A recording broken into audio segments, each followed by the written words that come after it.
Olá pessoal, tudo bem? Sejam bem-vindos ao aulastop.com. Meu nome é Fernando, professor Careca. E adivinha quem está chegando, moçada? É isso aí, o Enem. E aqui tem uma dica importante sobre o Enem, moçada, na prova de matemática. Pessoal, grandezas diretamente e inversamente proporcionais. Vamos dar uma olhada no quadro? Grandezas diretamente proporcionais. O que isso significa? Significa que quando duas grandezas são diretamente proporcionais, se uma aumenta, a outra também aumenta. Se uma diminui, a outra também diminui. Diretamente proporcionais. E quando são diretamente proporcionais, a divisão é uma constante. Então dá uma olhadinha aqui, pessoal. Se A e B são diretamente proporcionais, grandezas diretamente proporcionais, a divisão é uma constante. Pessoal, para você lembrar, dá uma olhadinha aqui, ó. Grandezas diretamente proporcionais, a divisão é uma constante. Gente, o que acontece então? Se eu aumento uma, dá uma olhadinha, ó. Se eu aumentar o A, para que essa divisão permaneça tendo o mesmo resultado, o que eu tenho que fazer com o denominador? Eu tenho que aumentar também. Ó, aumentou o numerador, aumentou o denominador, para que essa divisão continue dando o mesmo valor, continue sendo uma constante. A mesma coisa se eu diminuir. Se eu diminuo o numerador, automaticamente eu tenho que diminuir o denominador para que essa divisão permaneça uma constante. Beleza? Grandezas diretamente proporcionais, a divisão é uma constante. Tranquilo? Agora dá uma olhada em grandezas inversamente proporcionais. O nome já está te falando, moçada. O nome já está induzindo você a ver como é que essas grandezas funcionam.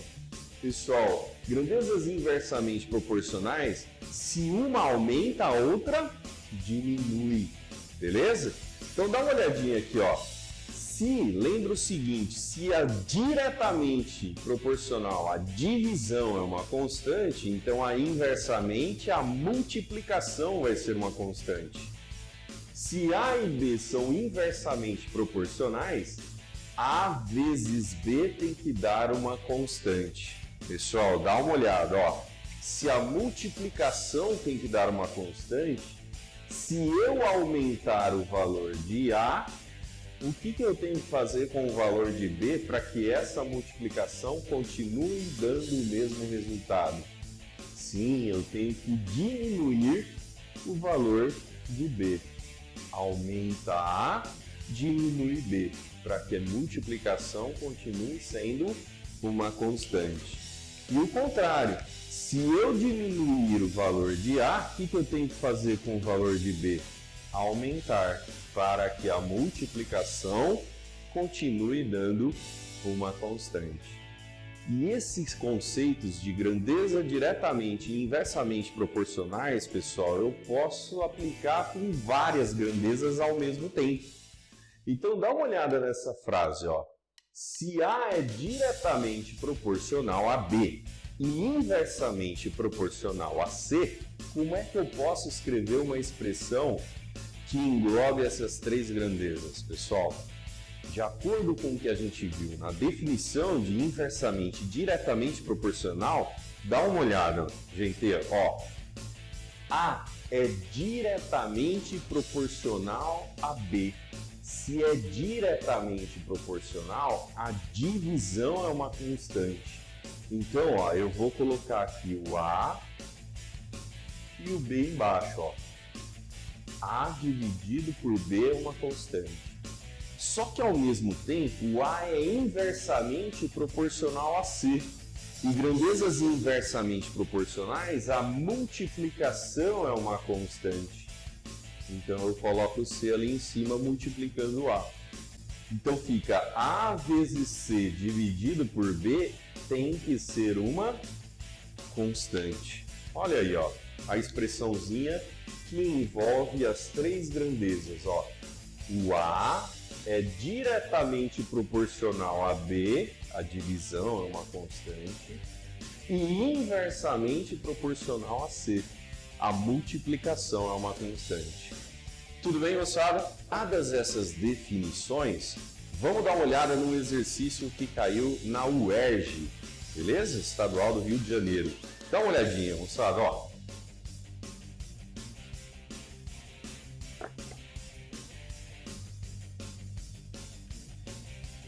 Distância de frenagem é aquela percorrida por um carro do instante em que seu freio é acionado até o momento em que ele para.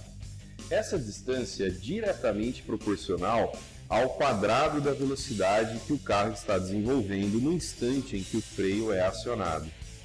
O gráfico abaixo indica a distância de frenagem D em metros percorrida por um carro, em função da sua velocidade V, em km por hora. Admita que o freio desse carro seja acionado quando ele alcançar a velocidade de 100 km por hora. Calcule sua distância de frenagem em metros. Pessoal, dá uma olhada aqui, ó. Você tem um gráfico, né? Distância em metros em função da velocidade em km por hora. Aqui você tem um exemplo. Se a velocidade do carro for de 50 km por hora na hora que ele aciona o freio, do momento em que ele aciona o freio até ele parar, o carro anda 32 metros. Ele quer saber o quanto ele vai andar, que é a distância de frenagem, quando essa velocidade for de 100 km por hora. Então imagina que você está dirigindo o carro a 100 km por hora e aí você pisa no freio. Ele quer saber o quanto, após pisar no freio, você ainda continua andando. O carro vai andar uma distância até parar. Essa é a distância de frenagem. Que distância é essa? Pessoal, dá uma olhada, ó.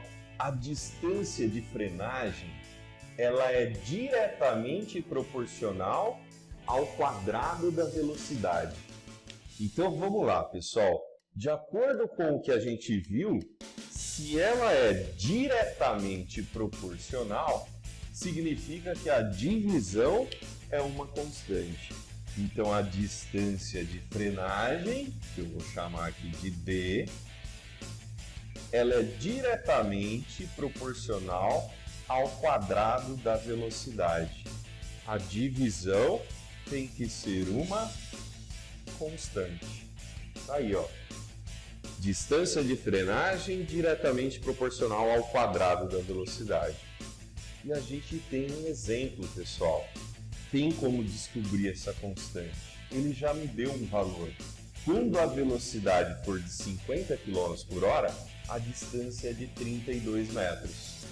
Então, ó, vamos substituir, ó, 32 dividido por 50 ao quadrado. Isso é igual a K. Olha aí a constante, ó. Portanto, se eu colocar aqui, ó, D e uma velocidade de 100 km por hora, eu vou ter que achar a mesma constante, que é igual a quanto? 32 sobre 50 ao quadrado. Então vamos colocar, pessoal, ó, a distância D dividida por 100 ao quadrado, ó, velocidade ao quadrado, ela vai ter que dar a mesma constante, que é quem? 32 dividido por 50 ao quadrado. Pessoal, faço 100 ao quadrado multiplicando. Então a distância vai ser 32 dividido por 50 ao quadrado vezes 100 ao quadrado. Aí, ó. Pessoal, 100 ao quadrado vai dar 10.000. 50 ao quadrado vai dar 2.500. 10.000 dividido por 2.500 dá 4. Então a distância vai ser 4 vezes 32. Ó, 32 vezes 4. E 4 vezes 32, pessoal, Isso dá 128 metros. E essa é a sua resposta, ó.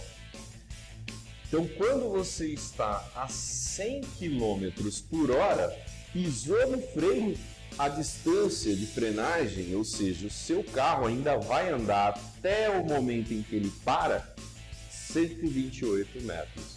E tá aí o exercício que caiu na UERJ. Tudo bem, pessoal? Pessoal, assunto importantíssimo para o Enem, grandezas inversamente e diretamente proporcionais. Tranquilo? Tudo bem com o exemplo? Beleza, moçada? Sejam bem-vindos ao aulastop.com. Dê uma olhada nos outros vídeos, nas nossas outras dicas, nos nossos outros exercícios. Beleza, moçada? Se inscreva no nosso canal aulastop.com. Abraço, tamo junto.